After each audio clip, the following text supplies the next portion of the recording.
Muy buenas noches. El Frente Amplio por México, integrado por el PRI, PAN y PRD, dieron a conocer el método para seleccionar a su candidato a la presidencia del 2024. El proceso comenzará el 4 de julio, cuando los aspirantes deberán registrarse y seguir una serie de pasos. El 3 de septiembre se dará a conocer quién competirá por la presidencia de la República. Desde luego ya sabemos que en todo este proceso pues le llamarán a las cosas por otro nombre para no violar la ley, en fin. Pero para hablar de este tema, para analizarlo, saludo a los colaboradores de la mesa de los martes. Paula Sofía Vázquez, ¿cómo estás, Paula? Leo, buenas noches. Gibran Ramírez, ¿cómo estás, Gibran? Muy buenas noches. Buenas noches, Leo. Y vía remota se encuentra con nosotros Carlos Bravo, regidor. Carlos, ¿cómo estás? Buenas noches. ¿Cómo estás, Leo? Buenas noches. Empecemos contigo, Gibran. ¿Cómo viste?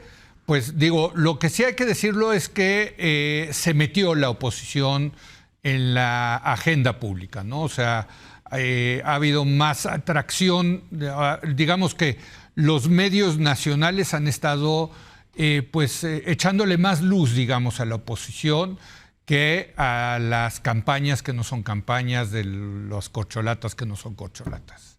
Sí, aunque la oposición terminó metiéndose, como era previsible, a los tiempos del presidente, sí, ha logrado cambiar un poco la narrativa. El presidente ha ido más bien persiguiendo este nuevo proceso.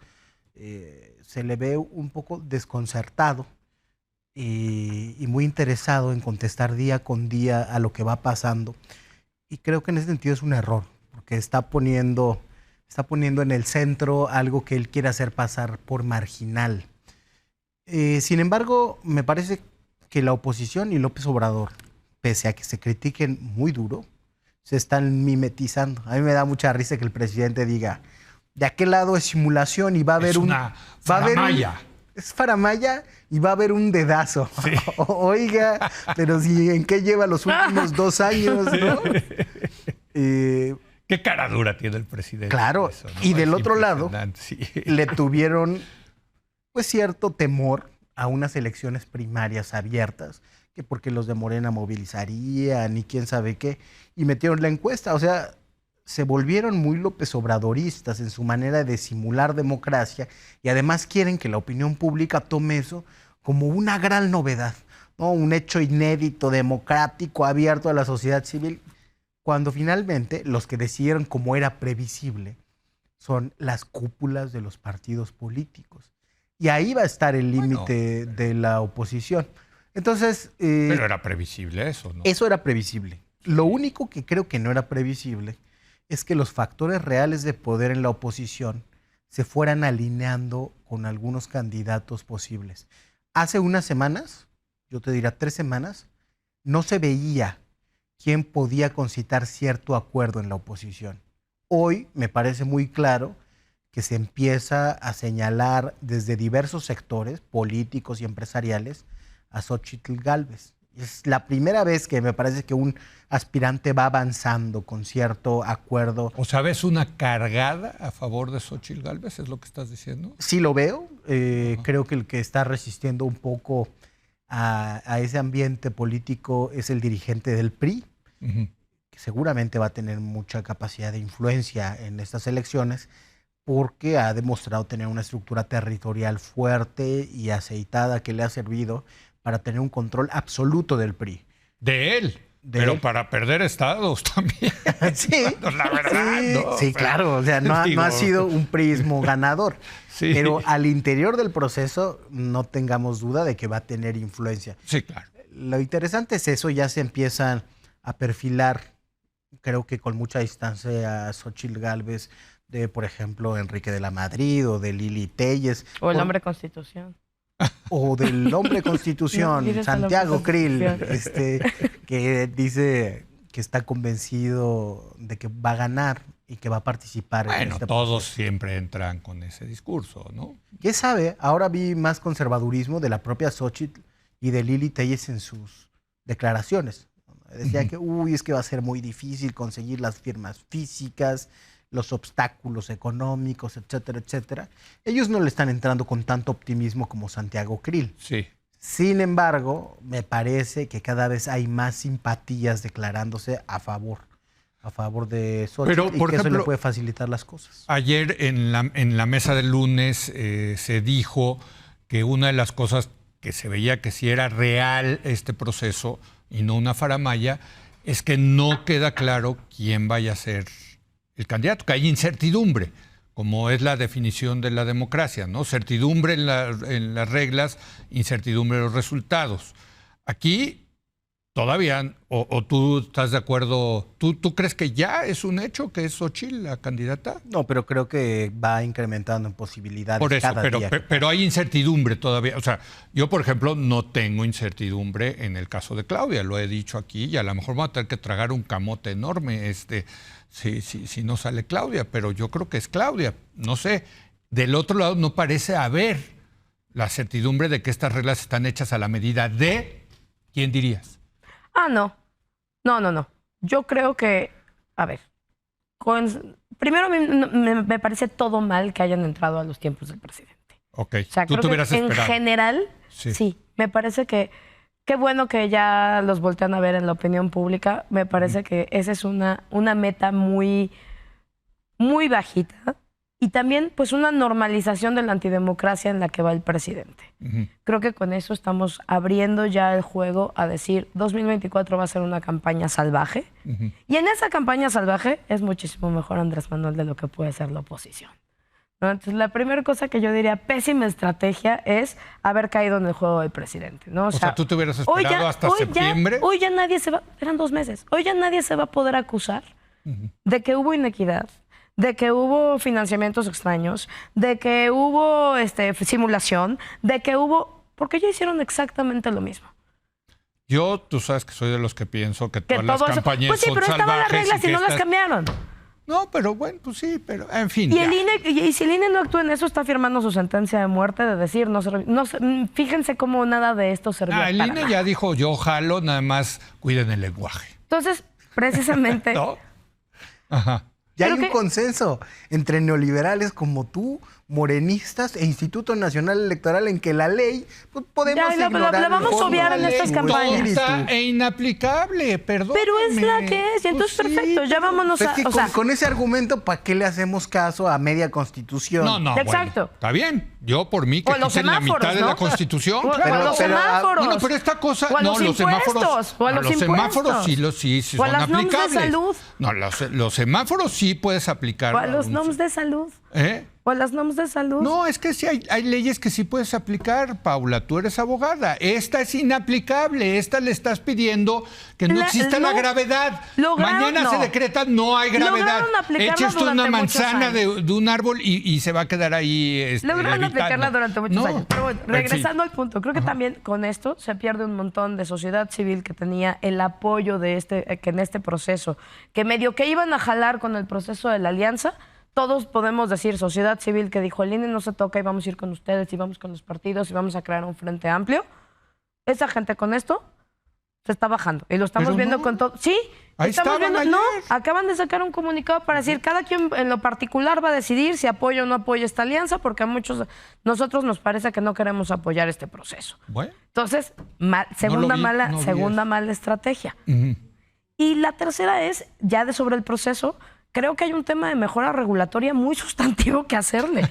O sea, creo que para ser los grandes tecnócratas hicieron un proceso en el que quieren ser Morena, pero más malo. O más bueno. No, porque cada paso que haces, ese es un básico de mejora regulatoria. Cada paso que haces es un básico, es un paso en el que puede haber incertidumbre, en el que puede haber fallos, Sí, en el que sí. puedes generar problemas, Pero es en el que típico, puedes yo lo generar decía ayer, raspones. es el típico acuerdo en el que se ve que están metidos muchas manos, muchos cerebros, muchos intereses. Es a lo que pudieron llegar, Paula. Pues qué pánico que ese es el mejor Pues sí, pues es proceso. que tienes de chile, limón, manteca ahí y es... A ver, yo creo que el valor es en que pudieron llegar a un acuerdo, ¿o no? Es que no sé si, o sea, tan O sea, fácil que es nosotros de hacer unas reyes filósofos aquí en la mesa podemos decir, no, hombre, está muy mal. tan fácil que es hacer unas primarias en tiempo de ley. Pues es que... O sea, ¿por qué tanto brinco estando el piso tan parejo? Bueno, cuando tú lo dices, pero cuando hay tantos intereses en juego y tantas ideas en juego y pudieron llegar a un acuerdo que sí está complejo, sofisticado, genera incertidumbre, sin duda. Está como la ley electoral, también muy difícil de aplicar. ¿Quién Pues va a también, fiscalizar las firmas? Ahí tienes un O montón. sea, ahora hay ¿Quién va a consenso fiscalizar las en firmas? al diablo con sus instituciones. ¿Por qué? ¿Cuál es el Entonces, diablo? Pues es que la oposición tampoco está atendiendo a las instituciones electorales. Sí. Hasta le llamaron en pasillos mini INE a su comisión de elecciones, porque como no se puede hacer en los tiempos constitucionales y con las formas que marca pero a ver, la ley electoral. Los partidos son los responsables, sin duda, de haberse dado una ley estúpida e inaplicable. Y lo estamos viendo ahora. Y sin voluntad política de aplicar esa ley, pues estamos viendo los límites de esa ley. Ojalá para el próximo sexenio realmente, ¿no? Y ustedes van a ser los primeros que van a decir, ¿cómo van a quitar eso? No, qué horror. Van a ver, ustedes van a ser los primeros conservadores que van a decir, no, están tocando la ley electoral. No, van a ver. modelo, No, yo en eso En el soy tema un de realista. financiamiento ya los estoy viendo. No, que ¿Cómo van quiten a el dejar que los financiamiento privados público. entren y le entren al... Vamos a Que ver. quiten el financiamiento público. Y sea puro privado. Pues sí, que lo fiscalicen. Sí, Muy bien. realismo, Muy realismo bien. crudo. Como decía mi amigo, un Pero amigo que mientras fue en este modelo consejero estamos del vivos. INE, del IFE, me dijo, es que a ti te gustan las peleas a navaja limpia. Y yo le decía, ¿hay de otras? Pero limpia. ¿Hay de otras o qué? En el poder. Pero no podemos Bueno, asegurar que la Corte va, tire el Carlos. plan B y luego decir, ay, pero la ley está horrible. A ver, Carlitos, sí Carlos, venga. Yo sí quisiera recordar nada más que en esta decisión de salir ya a sumarse, digamos, a los tiempos del presidente, hay un antecedente muy importante, que es la respuesta que dio el INE al anuncio que hizo Morena de su proceso, Sí. donde básicamente lo que decía el INE es, bueno, pues yo realmente no puedo evitar que simulen, entonces nada más les voy a pedir que por favor simulen bien. Yo creo que ese fue una señal que la alianza opositora escuchó claro y fuerte, ¿no? Porque antes de eso, la alianza opositora sí había estado tratando de disputar el tema de la legalidad del proceso de Morena, ¿no? Entonces, cuando oyen eso, dicen, no, bueno, pues ya, o sea, si el INE está bajando las manos, nosotros ¿para qué vamos a pelear? Cuando el árbitro ya dijo que no va a marcar foul, ¿no? Sí. Entonces, ahora sí, pues, navajazo limpio, como tú dices, ¿no? Ahora, también creo que aquí hay dos lecturas respecto al método que escogió la alianza para definir su candidatura presidencial. Una es la lectura que decías de la complejidad, de qué difícil poner de acuerdo a tres partidos, a tres liderazgos, digamos, tres dirigencias que tienen incentivos distintos, a todos estos grupos de la sociedad civil que se han sumado y han estado tratando de presionar, ¿no? Pues finalmente lo barroco del método pues es un reflejo de la complejidad de esa negociación. Claro. Que además claramente eran negociaciones en múltiples niveles, ¿no? De varios flancos, con muchos intereses, en fin, muy complicado, ¿no? Y pues está esa lectura, como decías, bueno, esto es lo que se pudo. Lo que a mí me hace, digamos, a mí la pregunta que me queda es si un método tan enredado y que se nota además, ni siquiera está acabado de cocinar, hay muchas cosas que quedaron ahí pendientes, ¿no? Escribía yo, Nicolás, una expansión hoy que, bueno, parece que la expectativa es un poco que conforme vaya avanzando la carreta, pues se vayan acomodando las calabazas.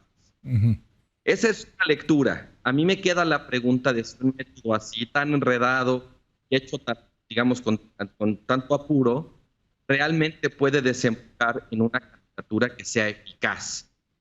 Más dejo ahí la pregunta. La otra lectura que yo he visto... Perdón, te puedo interrumpir. Ahí lo que estás asumiendo es que no estás de acuerdo con lo que dice Gibran de que hay una cargada a favor de Xóchitl y que esto parecería ya medio decidido. No quiero, porque no dijiste que ya está decidido, pero que estás viendo que hacia allá se dirigen las aguas, ¿no? Tú no lo estás viendo así. No, Okay. yo creo que la decisión de Xóchitl Gálvez de entrarle ha suscitado cierto entusiasmo y claramente hay voces encargadas de tratar de magnificar esa noticia, ¿no? Pero tanto como una cargada, que creo que sería pues devaluar mucho la idea de la cargada, si que hay una corriente de opinión a favor de Xóchitl. Falta mucho. Y acá, a diferencia del caso de Morena, se ve mucho más difícil que pueda haber un dedazo. Porque no hay un líder indiscutido como López Obrador en la oposición que pueda decir este o este, ¿no? Entonces, creo que ahí sí hay más incertidumbre. Pero la segunda lectura, Venga, tiene que ver más bien con que el método no es tanto un reflejo de la complejidad de las negociaciones, sino más bien un balance bastante perverso entre el dinero y la capacidad de movilización, los padrones, el clientelismo.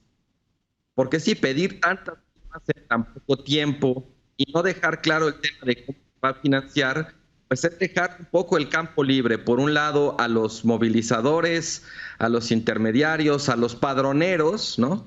Y por el otro, pues al dinero, ¿no? Es un concurso de ver quién tiene los patrocinadores más generosos, ¿no? Y bueno, pues mira, la verdad es que a mí por mucho tiempo me ha dado mucho coraje que la oposición esté metida en un laberinto así. Creo que en muchos sentidos es un laberinto que se hicieron ellos mismos. Pero la verdad es que, pues sí, de pronto da un poco de grima ver una oposición tan débil en un momento además que, pues el gobierno, la verdad, da bastantes insumos para una oposición que pudiera capitalizar mejor los problemas, los fracasos, los escándalos, ¿no? Entonces, bueno, pues ahora sí que, pues es lo que se pudo y vamos a ver. A mí me parece un método demasiado barroco. Pero sí, bueno, claro. pues ahora sí que ya, y bueno, y todo este tema que habíamos discutido muchas veces, que ahorita pues ya queda fuera de si realmente esta era la mejor opción para las oposiciones o no, pues ya escogieron esta, con esta van a ir y a ver cómo les va. No, totalmente, y creo que en estos días se han caído, pues digamos, dos ideas que circulaban todavía ahí. Una es que no iba a haber alianza. Todavía había gente que decía que no iba a haber alianza, que el PAN se iba a deshacer del PRI y iba a sumar a MC. Pues that's it, ¿no? Esa idea ya se cayó. La otra idea que me parece que también se cayó es que Marcelo Ebrard podría ser el candidato de ellos, ¿no? O sea, todavía yo la semana pasada escuchaba ese tipo de argumentos, ¿no? De la alianza. De la alianza, ¿no? De la oposición, de la alianza o de MC, ¿no? ¿Tú crees que ya de MC tampoco hay posibilidad? No, bueno, pues no. A ver, ¿tú crees que después de la declaración de Marcelo Ebrard de hacer una secretaría de la Cuarta Transformación dirigida por Andrés Manuel López Beltrán, le quede a algún opositor ganas de votar por Marcelo Ebrard? Pues por lo menos sí conozco gente en MC a la que le quedan muchas ganas de recibir a Marcelo Ebrard como candidato.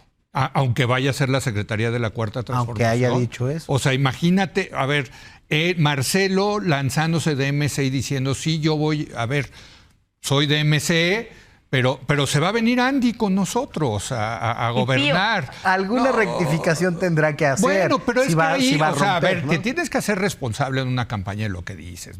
Tú lo sabes bien, Gibran. O sea, sí está quemando, sí quemó las naves, me parece, Marcelo, en una posible aventura, que yo siempre consideré que no, que era una utopía. Siempre la consideré, siempre lo dije. Pero creo que ya ahora sí ya quedó claro que Marcelo no se va a ir a la oposición. Entonces ya vienen cayendo ciertas ideas que estaban en el ambiente. Ahora, regreso a la primera, esto de que no iba a haber alianza. Yo creo que este es un golpe a López Obrador, porque López Obrador quería que no hubiera alianza. ¿Nos queda claro eso o no?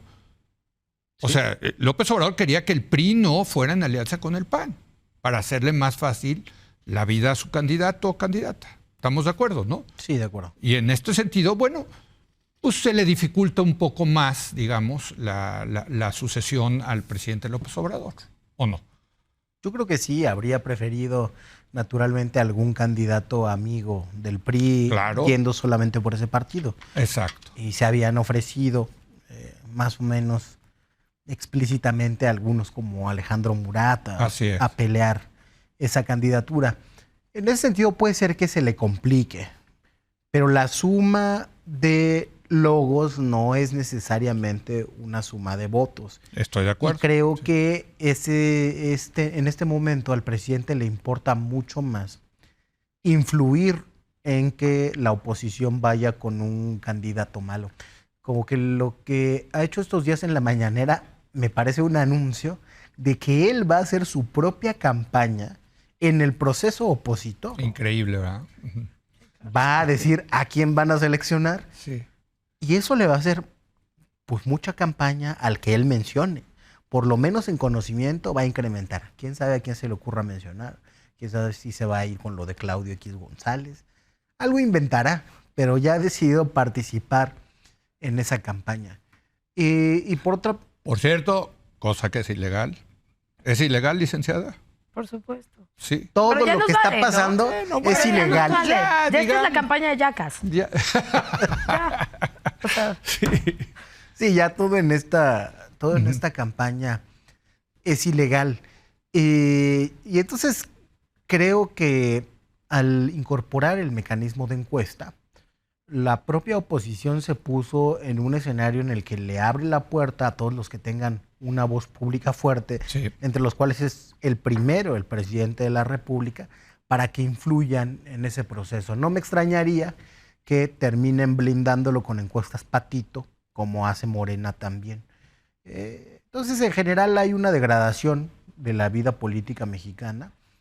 La oposición, por querer superar a Morena, ha terminado mimetizándose con el afán de desinstitucionalización, y buena parte de lo que habíamos avanzado en este pluralismo que no era todavía equitativo, se disolvió.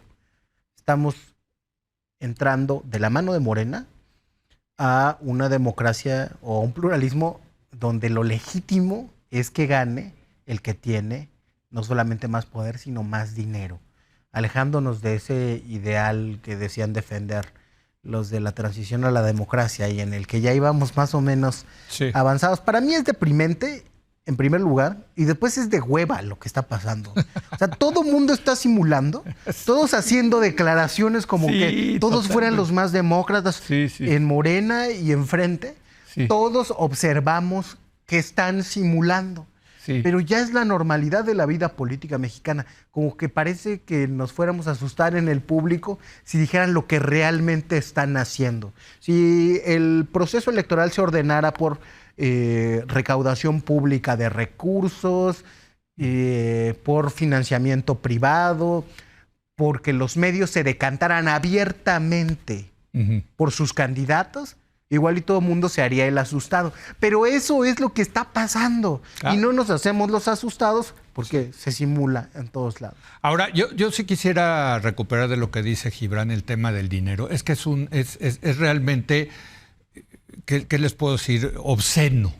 Yo que he viajado en estas últimas semanas. Las carreteras. No, pero es obsceno de parte del gobierno, de los candidatos del gobierno. Sí, las y me carreteras parece que están. particularmente de Adán Augusto. De Adán Augusto. O Y sea, los locales. es la cantidad de espectaculares que tiene. Bueno, ahora sí que citando al clásico, el presidente López Obrador, ¿quién pompó? ¿De dónde sale ese dinero? Yo también acabo de visitar 4 ciudades la semana pasada y en todas es abrumadora la presencia de él en particular. Bueno, pero por también razón rechazó los 5 millones de pesos de financiamiento. Sí. Primero los podría obtener vendiendo 3 de sus relojes sin ningún problema. Y después... Y dos, pues, hay que ponernos a revisar los contratos en Segov, ¿no? a lo mejor son chinos, no sabemos si son. Puede ser que sean imitaciones. Pero bueno, a ver, el tema del dinero, porque ahora va a entrar también la oposición a ese tema y no queda claro en las reglas, nunca mencionan el tema de la lana, Nunca. Dentro de los... ¿De dónde van a salir el dinero para...? Pues es que sí, son boletos de avión, son escenografías, micrófonos, mamparas, en fin. Hacer sonido. política cuesta dinero. Justo, y mucho. Y por cierto, en este país donde se ha prostituido mucho la política, la movilización cuesta dinero. Tú ya no puedes llevar gente así voluntariamente. Hombre, le tienes que dar una lana. ¿La verdad o no? Sí, es verdad. ¿No? Las estructuras orgánicas... Eso lo echó a perder el PRI en sus momentos. Pero, o sea, ya Fíjate que todavía digo, se me sí va hace- gente voluntaria, tengo que decir. Sí. Sí, pero no llenas ya Pero- una plaza de gratis. Exacto. Tan cómodo que es tuitear. Así es. ¿No? No, A ver, Paula, el tema de la lana, yo creo que sí. Ese es el, o sea, me parece que el tema de que sean procesos sin ningún tipo de fiscalización a mí no me puede venir a decir ninguno de los dos bandos que tiene una agenda que está apegada al Estado de Derecho o que va en el entendido de que van a fortalecer el Estado de Derecho después de haber sacado este tipo de campañas. ¿Qué intereses están detrás? Es justo. ¿Quién Que, está...? hablando de movilizaciones, las movilizaciones se pagan en efectivo. Sí. Y entonces también, yo de verdad lo pensaba a partir de todos los espectaculares que yo también vi este fin de semana. Dije, perdón, pero aquí parece ya un tema hasta de lavado, ¿no? O sea, ¿de dónde sale tanto dinero para que terminen estas campañas? O sea, creo que hay un tema también de lavado de dinero negro, de dinero de producto del crimen organizado, de narcotráfico. Bueno, podemos de todo. especular, quién sabe, pero, Pero son esas de que cosas está en las ahí que- el dinero, ahí lo ves. Si se supone que las empresas las tienes vía el SAT, por lo menos fiscalizadas de alguna manera, y hay millones y millones y millones sin declarar en las campañas, en las que no te salen las cuentas, ¿no? Por ejemplo, las Si no te revistas salen- que ponen, Las venden revistas. sus portadas. ¿Qué tal? Y que es? están en Sí. los Bueno, espectaculares. viejísima táctica que empezó en el 2007, después de la reforma del 2007, pues siempre salió el empresario que dijo, voy a poner mi revistita, ¿no? Claro, para vender Empezaron en el parabuses y Estado para de vender México, me publicidad. acuerdo. ¿No fue Manuel Velasco? No. Empezó Líderes Empezaron Mexicanos. desde el... Sí, o sea, todas estas revistas viven de vender portadas, que luego se reproducen en los espectaculares, ¿no? Claro. Sí. Sí, el contenido es lo de menos, el chiste es la portada. Así es. Yo este fin de semana me enteré que hay un Heraldo de Veracruz que trae en su portada con una entrevista a... No, yo ¿Quién creo que... creen? A Dan Augusto. Claro. Yo creo que hay ciertas Yo creo que no ha de vender revistas- un periódico el Heraldo No. de Veracruz. No, pero ¿qué tal los parabuses? O el Heraldo de Jalapa, no sé Yo qué. creo que ya hay revistas que te dan el fascículo coleccionado con las 4 fotos para Sí. que ya las vayan rotando, ¿no? O sea, y le vendes a los 4 su portada y las pones todas juntas. Pues sí. A ver, Carlos, ¿cómo ves este tema del dinero? Mira, Leo, yo creo que volvemos a un viejo dilema de la historia política mexicana, de estar atrapados en cierto sentido entre prácticas ilegales y leyes impracticables. Pero esas leyes impracticables no están en nuestro DNA, no nos vienen dadas por designio divino. Esas leyes las hacemos nosotros. Y en este caso, además, son leyes que hicieron los partidos. Y creo que esto es muy importante decirlo. Los propios partidos están violando las leyes que ellos mismos se dieron para competir. Y en ese sentido me parece que podemos empezar a apreciar, quizás un poco tarde, pero bueno, más vale tarde que nunca, lo que sí se había logrado construir en términos de gobernabilidad electoral. Desde luego que había mucho dinero bajo la mesa, había presiones, es decir, estaba muy lejos de ser un modelo perfecto, pero quizás sí iba en cierto sentido, sobre todo tomando en cuenta de dónde veníamos. Sí iba en el sentido correcto, en el sentido de que estaba construyendo un cierto piso endeble, si quieres, muy susceptible de mejoras, de equidad electoral. Y lo que estamos viendo hoy precisamente... ¿Hubo equidad en la elección de Peña Nieto? Yo creo que habrá más elección en esa que en la que viene. Claro. Bueno, no, es que lo de ahorita. Bueno, ya. pero Pues es es que mi punto, es mi punto. O sea, Claro, y en la de estamos un 2018, poco como esa Pero canción quién sabe, del espérame. grupo argentino. Porque, perdón, cuando dices equidad, Carlos, quizás sí haya más equidad ahorita porque todo el mundo está haciendo trampas. Sí, bueno, equidad desde el punto de vista ciudadano, de que la competencia sea pareja y fiscalizable. ¿no? Fiscalizable Porque no. sí, o sea, pero pareja si tú te de que... pones- Perdón, venga, Carlos. Si tú te pones, digamos, del lado del príncipe, ¿no? Por supuesto que vas a decir, está toda madre, ¿no? Ahora sí podemos hacer a diestra y siniestra. Si tú te pones del lado, digamos, de la ciudadanía, pues nomás estás viendo cómo agarran dinero de un lugar, de otro, o sea, burlas las leyes. Yo estoy hablando de esa equidad, digamos, muy problemática, pero que sí empezabas a ver.